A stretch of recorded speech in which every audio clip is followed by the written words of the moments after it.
तो इंसान की एक बहुत बुरी फितरत है कि अगर तुम उसके साथ 20 घंटे बिताओ और अंत के 5 मिनट में उसके साथ कुछ बुरा कर दो जिससे उसे बुरा फील हो, तो इसकी वजह से वो सारे के सारे 20 घंटे में जो भी तुमने उसके साथ अच्छे काम किए होंगे, जिस जो भी तुमने उसे हेल्प की होगी, वो सब कुछ वो भूल जाएगा और सिर्फ वो 5 मिनट ही उसे याद रहेंगे। मूवी देखते वक्त मुझे इससे ज़्यादा फ़र्क नहीं पड़ता कि एक्टर्स ने कैसी एक्टिंग की है या फिर वहाँ का कलर बैकग्राउंड कैसा है, कितने महंगे-महंगे सेट्स उन्होंने बनाए हैं, ऑल दीज़ थिंग्स।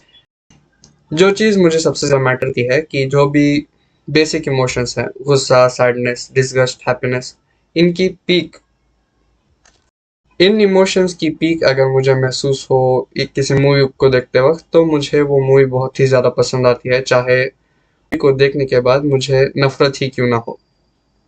खुशामदीन हाजरीन, आज हम लोग बात करेंगे बॉबी देओल और अनुराग कश्यप की मूवी जिसका नाम है बंदर।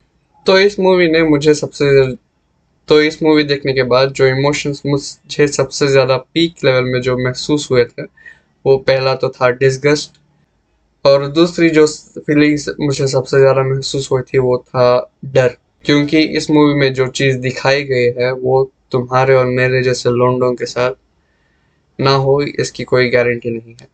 तो बंदर की कहानी कुछ ऐसी है कि बॉबी देओल का कैरेक्टर जो कि बहुत ही ज़्यादा अनपॉपुलर बॉलीवुड एक्टर है, उसका करियर अब ऑलमोस्ट बंद हो गया है। वो सिर्फ उसका पूरा का पूरा करियर बंद हो गया है। He is a very flop star, लेकिन उसे उस चीज़ की भी फिक्र नहीं है। उसकी पूरी ज़िंदगी में बहुत सारे प्रॉब्लम्स चल रहे हैं, फाइनेंशियल प्रॉब्लम्स, रिलेशनशिप प्रॉब्लम्स, लेकिन उसे कुछ फ़र्क नहीं पड़ता। लेकिन हमारे इस मेन कैरेक्टर को इस चीज़ से कोई फ़र्क नहीं पड़ता। तो बॉबी देओल ने जिस कैरेक्टर को प्ले किया है उसका नाम है समर मेहरा। और ये बहुत ही ज़्यादा, मैंने जैसे बताया, काम कैरेक्टर है, लेकिन इसकी लाइफ तब पलट जाती है जब इसके दरवाजे के ऊपर पुलिस वाले दस्तक देते हैं। क्यों? इसे अरेस्ट करने के लिए। क्यों? क्योंकि इसके ऊपर सेक्शन 376 के ऊपर एक रिपोर्ट दर्ज हुई है। अब ये सेक्शन 376 क्या है? तो ये बेसिकली उन क्रिमिनल्स को दी जाती है जो कि ग्रेप केस में इन्वॉल्व होते हैं। वहां से पुलिस उसे अरेस्ट करके ले जाती है एंड उसके बाद सारा का सारा जेल और सारा का सारा कोर्ट रूम का ड्रामा तुम्हें देखने को वहां पर मिलेगा। इसके अलावा इस मूवी में 3 और सपोर्टिंग फीमेल लीड्स हैं और तीनों के तीनों ने भी बहुत ही ज़्यादा अच्छा काम किया है। मैं पर्सनली एक्साइटेड था सपना पब्बी को देखने के लिए। इन्हें मैंने आखिरी खामोशियाँ मूवी में देखा था और उसके बाद इनका कोई अता पता नहीं था, लेकिन इस मूवी में उन्होंने बहुत ही अच्छा काम किया है। इसके अलावा इस मूवी में एक्टर्स ने भी बहुत ही अच्छा काम किया है, स्पेशली बॉबी देओल और ये वाला जो इंस्पेक्टर का कैरेक्टर, मैं इनका नाम नहीं जानता। मूवी के अंदर बॉबी देओल और इन भाई साहब का एक डायलॉग आएगा तकरीबन 5-10 मिनट का, और उस पूरे के पूरे सीन में तुम्हें हंसी भी आएगी, तुम्हें डर भी महसूस होगा और तुम्हें बहुत ज़्यादा टेंशन भी महसूस होगी कि हमारा मेन कैरेक्टर अब क्या करने वाला है।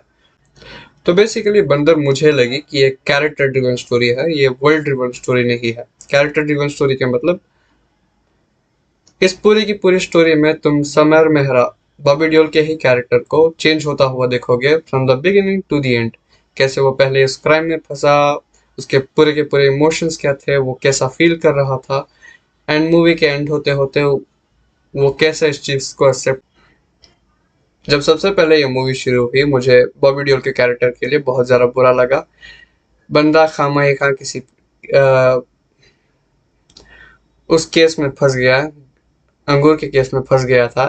तुम भी बॉबी देओल के कैरेक्टर के लिए बुरा फील ज़रूर करोगे, जो भी उसके लाइफ में चल रहा था और जिस तरह से पुलिस उसे ट्रीट करती है उसकी वजह। लेकिन जैसे जैसे मूवी आगे बढ़ती जाएगी तो तुम यामी गौतम के कैरेक्टर के लिए भी रूट करना शुरू कर दोगे, क्योंकि उनके साथ भी बहुत अच्छा नहीं हुआ। यामी गौतम के कैरेक्टर को इस मूवी में दिखाया गया है, जो भी उनके मेंटल इश्यूज चल रहे थे। Don't worry, it is not a spoiler. एक बहुत ही ज़्यादा पॉपुलर बात है कि jail should never be an option. Jails की तो बात भी मत करना। इसके साथ में राजवीर शेट्टी का भी थोड़ा बहुत छोटा सा रोल दिखाया गया है हमें इस मूवी में, और इस एक्टर ने भी बहुत अच्छा रोल किया। को देखने के बाद मैं ये डिसाइड नहीं कर पाया, ये कंक्लूजन नहीं ड्रॉ कर पाया कि एक्चुअल विलन कौन था, बॉबी देओल का कैरेक्टर यामी गौतम का कैरेक्टर, या फिर वो सिस्टम, वो कोर्ट्स जो आंख बंद करके विक्टिम्स के ऊपर भरोसा करते हैं, या फिर वो दिमाग जो तुम्हें मोहब्बत, नफरत, हर चीज महसूस करना सिखाता है। तो मैं पर्सनली तो मैं पर्सनली इस मूवी को ग्रेट की कैटेगरी में रखना चाहूंगा। In future I will visit this movie again and again. इस मूवी को देखते वक्त तुम बहुत बार डिसगस्टेड फील जरूर करोगे, क्योंकि जो भी उस जेल का सेट उन्होंने बनाया है, जितनी गंदगी, जितनी बुराई वो उस जेल की दिखाई गई है, तुम्हें I was about to throw up जब वो बाथरूम क्लीन करने वाला सीन आया। It was very bad.